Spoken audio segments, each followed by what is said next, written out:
अस्सलामु अलैकुम वरहमतुल्लाहि वबरकातुहू।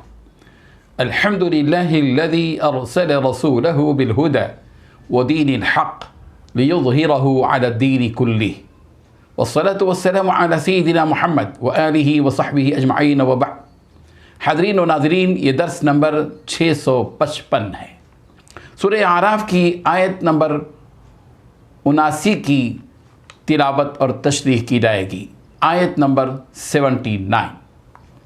चलिए सबसे पहले हम इस आयत की तिलावत करते हैं, लफ्ज़ी तर्जुमे और तर्जुमे के बाद उसकी तशरीह करते हैं।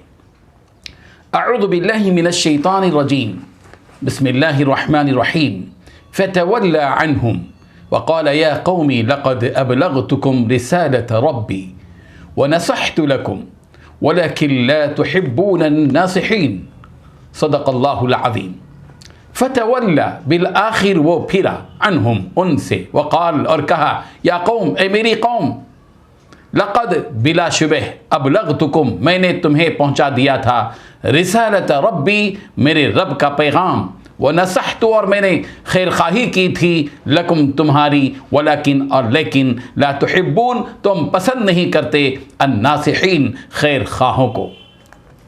तर्जुमा यूँ है, फिर हज़रत सालेह अलैहिस्सलाम उनसे नाउमीद होकर फिरे, बस कहा, ए मेरी कौम, मैंने मेरे परवरदिगार का पैगाम तुम तक पहुंचा दिया है और मैंने तुम्हें नसीहत की है, लेकिन तुम नसीहत करने वालों को पसंद नहीं करते। इस आयत में 4 बातें बताई गई हैं। पहली बात, फिर हज़रत सालेह अलैहिस्सलाम उनसे नाउमीद होकर फिरे। दूसरी बात, कहा कि ए मेरी कौम, मैंने मेरे रब का पैगाम तुम तक पहुंचा दिया है। तीसरी बात, और मैंने तुमको नसीहत कर दी है। चौथी बात, लेकिन तुम ऐसे हो कि खैर खाहों को पसंद नहीं करते। जब कौम समूद पर उनकी नाफरमानी की वजह से अजाब आ गया और वो हलाक हो गए, तो हज़रत सालेह अलैहिस्सलाम ने अपनी कौम की तरफ से मुँह फेर लिया और वहाँ से मुँह मोड़ कर चले गए और अपनी कौम से खिताब करते हुए हज़रत सालेह अलैहिस्सलाम ने फरमाया, मैंने तुम्हें अपने रब का पैगाम पहुंचा दिया और मैंने तुम्हारी खैर खाही भी की, मगर तुम्हारा हाल यह है कि तुम्हारे साथ भलाई करने वालों को तुम ही पसंद नहीं करते। यहाँ सवाल यह है कि जब कौम समूद हलाक हो गई तो हज़रत सालेह अलैहिस्सलाम ने आखिर किससे खिताब किया? इस सिलसिले में बाद मुफस्सिरीन ने यह जवाब दिया कि जब कौम समूद पर अजाब आने की अलामतें हज़रत सालेह अलैहिस्सलाम ने देखी तो उन्होंने महसूस कर लिया कि उन पर तो अजाब आने ही को है, तो हज़रत सालेह अलैहिस्सलाम अपनी कौम को छोड़कर रवाना हो गए और रवाना होते हुए कौम से खिताब किया।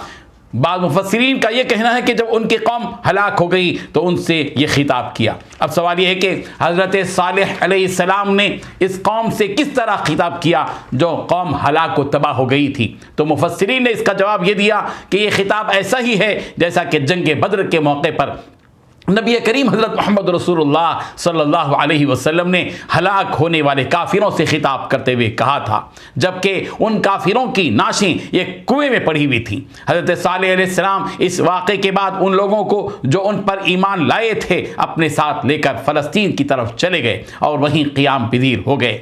हज़रत सालेह अलैहिस्सलाम को ये बात नागवार गुजरी कि वो अपनी बस्ती में क़ियाम करें जहाँ उनकी कौम पर अजाब आया हो। रसूल रहमत सल्लल्लाहु अलैहि वसल्लम जब तबूक तशरीफ़ ले जा रहे थे तो उसी वादी से गुजरे जिस वादी पर कौम समूद को अजाब आया था। उस वक्त नबी करीम सल्लल्लाहु अलैहि वसल्लम अपने चेहरे अनवर पर कपड़ा डाले हुए थे और वहाँ से तेज़ी से गुजरे और सहाबा किराम रज़ी अल्लाह अन्हुम से फरमाया कि यहाँ से तुम रोते हुए गुजरो, ऐसा ना हो कि तुम पर भी वो अजाब पहुँच जाए। नबी करीम सल्लल्लाहु अलैहि वसल्लम ने जब ये बात कही तो सहाबा किराम ने फरमाया, जब सरकार दो आलम सल्लल्लाहु अलैहि वसल्लम ने सहाबे किराम से फरमाया कि यहाँ के कुएं के पानी को भी तुम इस्तेमाल मत करो। सहाबे किराम रिज़वानुल्लाहि ताला अलैहिम ने फरमाया, अल्लाह के रसूल, हमने इस कुएं का पानी इस्तेमाल किया है और उस पानी से हमने अपना आटा भी गूंधा है। सरकार ने फरमाया, पानी को तो फेंक दो और आटे को, गूंधे हुए आटे को जानवरों को खिला दो। मालूम ये हुआ कि कौम समूद के ऊपर जो अजाब आया उसके बाद हज़रत सालेह अलैहिस्सलाम ने वहाँ रहना भी पसंद नहीं किया और वहाँ से रुखसत होकर फ़लस्तीन में अपनी क़ियामगाह बना लिया। अल्लाह तबारक व तआला हर किस्म के अजाब से इस उम्मत मुहम्मदिया की हिफाजत फरमाए। व आखिरु दाअवाना अनिल हम्दुलिल्लाहि रब्बिल आलमीन। Allah